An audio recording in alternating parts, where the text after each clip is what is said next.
Ex-estuprador é arrebatado ao inferno. Testemunho de Alejandro Valência, cidade de San Miguel, El Salvador, anos de 1992. Sou ex-estuprador, não vou falar desses pecados que cometia. Todas as mulheres que foram a minha vítimas, sinto vergonha de falar o que eu fiz por elas. O que me levou a ser um maníaco foi as minhas decepções amorosas. Eu pensava que não tinha sobre no amor. Forçava várias mulheres a terem relações comigo. Fui denunciado à polícia. Para ser protegido contra a polícia, fui à casa de uma feiticeira. Pedi para ela proteção para não ser capturado pelas autoridades. Os polícias não conseguiam me prender. Eu continuei praticando os estrupo. As mulheres que eram abusadas tinham problemas psicológicos. Eu mudava de cidade para fazer novas vítimas. Cheguei a praticar 2 assassinatos sem querer, quando uma moça adolescente me resistiu e não deixou eu tocar lá. A outra era uma mulher de bela aparência que lutou comigo, chegando a me agredir. Fiquei muito irado com essa mulher e cometi um assassinato. Estava cego pela raiva, depois que percebi o mal que tinha feito. A depressão me pegou depois desses 2 assassinatos, porque nunca tinha matado ninguém. Eu não tinha prazer em tirar a vida, isso me chocava bastante. O meu prazer era de praticar os estupros. Até que um dia estava na rua e recebi um tiro no ombro. Comecei a correr e perdia muito sangue. Fiquei tonto e caí no chão, mas fui levado ao hospital. À noite um demônio apareceu no meu quarto onde estava internado.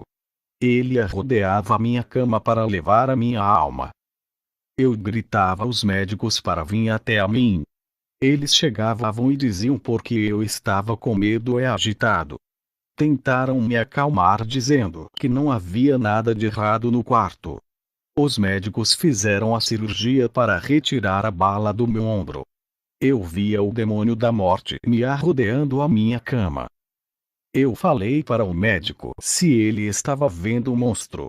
Ele disse que era o efeito dos medicamentos que trazia alucinações. Eu sabia o que estava vendo e era real. Uma mulher cristã da Costa Rica fazia missão na minha cidade. Ela foi visitar o meu quarto e levou uma palavra de salvação. Eu falei com ela o que estava vendo, e foi a única que acreditou em mim. Ela fez uma oração e Deus revelou para ela que o espírito da morte veio me buscar. Eu senti muito medo dessa confirmação. Ela disse que eu não tinha muita escolha. Entreguei a minha vida por medo de morrer e ser levado por aquele monstro de capuz preto. A missionária disse que agora que eu havia me convertido era para confiar em Jesus. Ela disse que iria orar por mim todos os dias. O seu nome é Cássia. Eu me acalmei e fui dormir. Quando abri os meus olhos, estava em um lugar estranho. Uma cidade sinistra, cheio de casas de torturas. Ouvia gritos saindo de dentro das salas. Cada lugar tinha nomes que dizia: feiticeiros, bêbados, adultérios, idolatras, suicidas e outros pecados.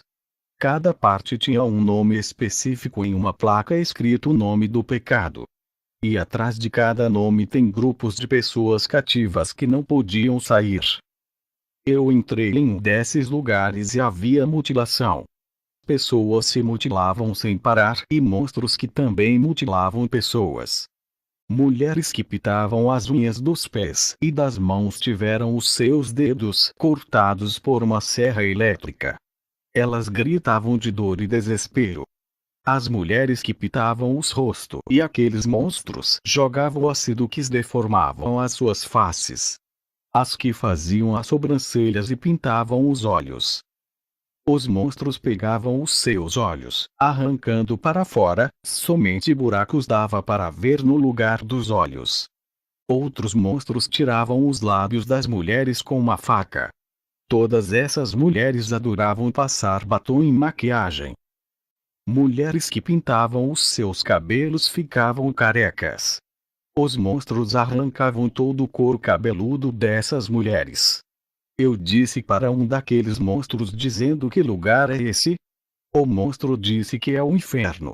Quando ele disse isso, percebi que os monstros são demônios e sabia que havia morrido.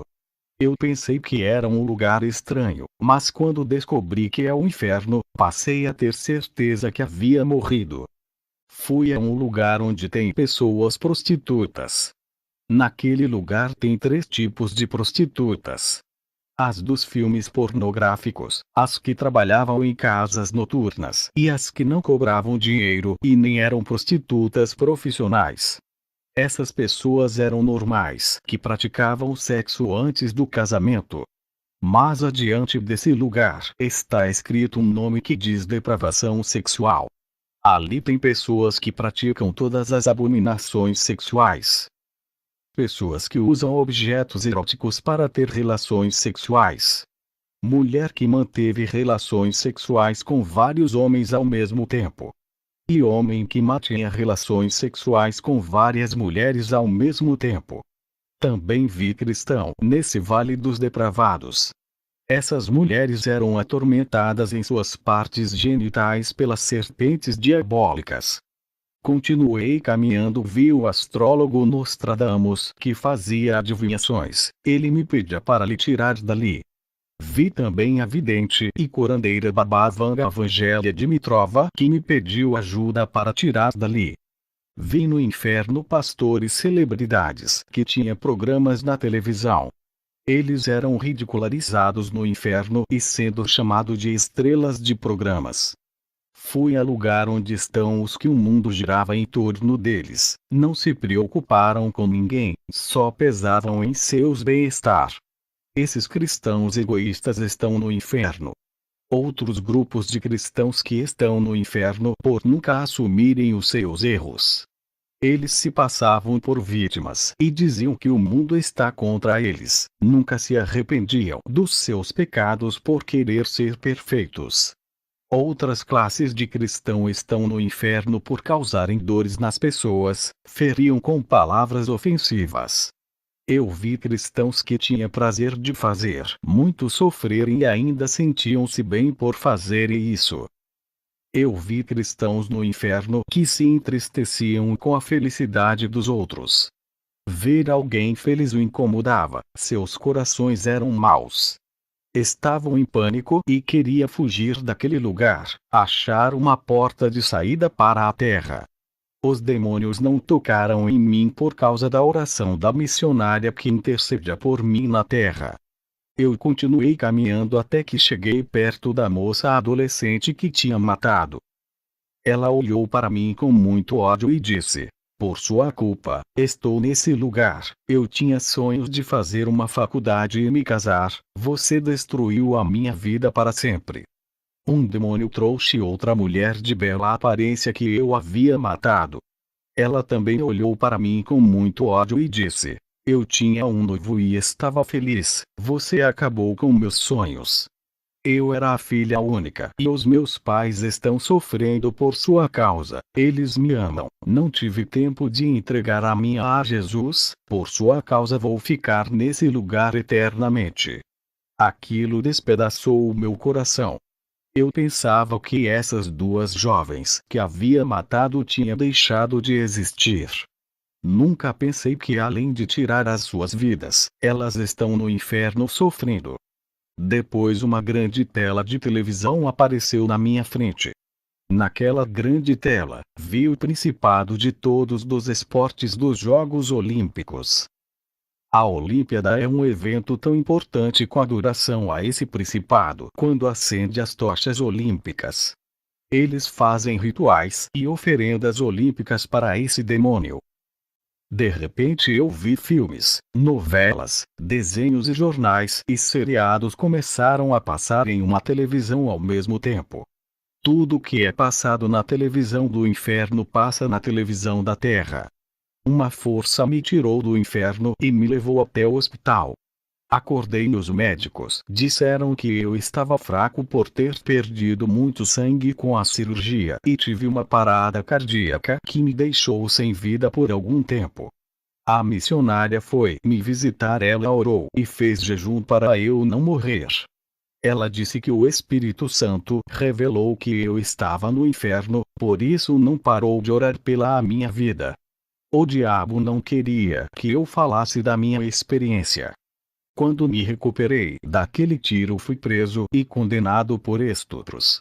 A missionária orou a Deus e disse que eu sou o futuro esposo dela. Ela estava esperando eu sair do hospital para fazermos a obra juntos. Satanás tentou paralisar a obra de Deus na minha vida.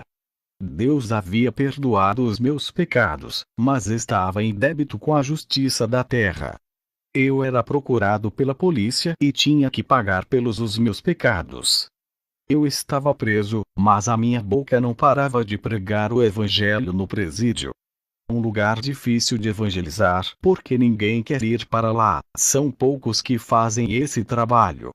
Eu fui levantado como atalaia de Deus, dentro daquele presídio para levar o evangelho. Deus permitiu a minha prisão para ganhar aquelas almas esquecidas pela igreja. Lembrei-me do apóstolo Paulo, que pregava quando estava preso. Preguei o evangelho e ganhei muitas almas no presídio. Eu sabia da necessidade de pregadores que não tinha naquele lugar e formei vários grupos de evangelismo lá dentro. Pequena comunidade nascia dentro de cada cela e andares do presídio. Eu fundei uma igreja ali dentro porque sabia que ficaria muito tempo preso. Pensei que morreria sem ver a liberdade. Uma coisa eu tinha certeza: se morresse estaria no céu, livre daquela prisão. Um demônio apareceu para mim dentro da cela e me ameaçou dizendo: se eu não parasse de pregar o evangelho, nunca sairia dali, e ainda afirmou que iria morrer assassinado por um preso da minha cela que ele vai possuir.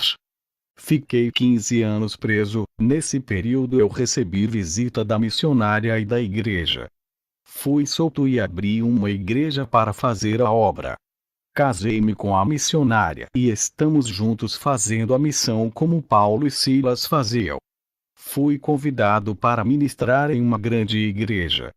O Espírito Santo disse: servo, muitas pessoas vêm para esse lugar por causa das necessidades materiais e físicas.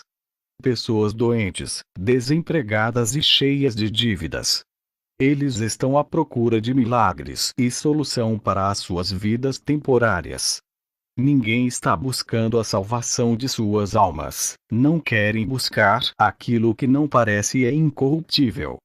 Os pobres vão para a igreja por causa do sofrimento financeiro, e os que têm muito bens materiais vão por causa de suas vidas infelizes e deprimidas. Ninguém vem ao meu encontro nesse lugar para entregarem as suas vidas e nascerem de novo. O conforto desse mundo tem afastado o povo de Deus e tirado da minha presença todos os que ouvem esse testemunho. O que vocês têm feito como o tempo de vocês? Há tempo para trabalhar, passear, viajar, ouvir músicas, fazer cursos, faculdades e ir à escola.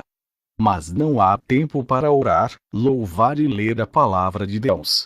Não é só na igreja que devemos orar a Deus. A nossa casa é para ser um lugar de adoração e intimidade com Deus. Os cristãos desse século não conseguem tirar um tempo para Jesus. Aquele pequeno tempo de 2 horas que poderia ser cedido a Jesus é sempre substituído por outras coisas sem nenhuma importância. Jesus nunca se afastou da igreja, mas a nova tem se afastado dele. Apesar da igreja romper a aliança, Jesus está disposto a perdoar e aceitá-los de novo e purificar os seus pecados. O Espírito Santo tem se afastado daqueles que romperam a aliança da santidade com Jesus. Satanás tem se aproveitado disso e está causando desordem no meio do povo de Deus. Os demônios estão operando no meio da igreja por causa da quebra da aliança. Jesus mandou falar para aqueles que não se corromperam: ele vai proteger dos ataques do diabo. O que permanece sofrendo pelo nome de Jesus vencerá as crises, nada lhe afetará. A união está afirmada no sangue do Cordeiro e o noivado está escrito nos céus. A garantia do casamento para os santos está firmada nas bodas do Cordeiro que acontecerá na glória. O Senhor Jesus disse que a televisão é um dos responsáveis entre ele e a igreja. Esse sistema maligno de redes tecnológico tem destruído o casamento da mulher com seu marido e também o noivado de Jesus e a igreja. Essa foi a última mensagem que ele me pediu para falar. Ficam na paz de Deus todos os ouvintes. Amém.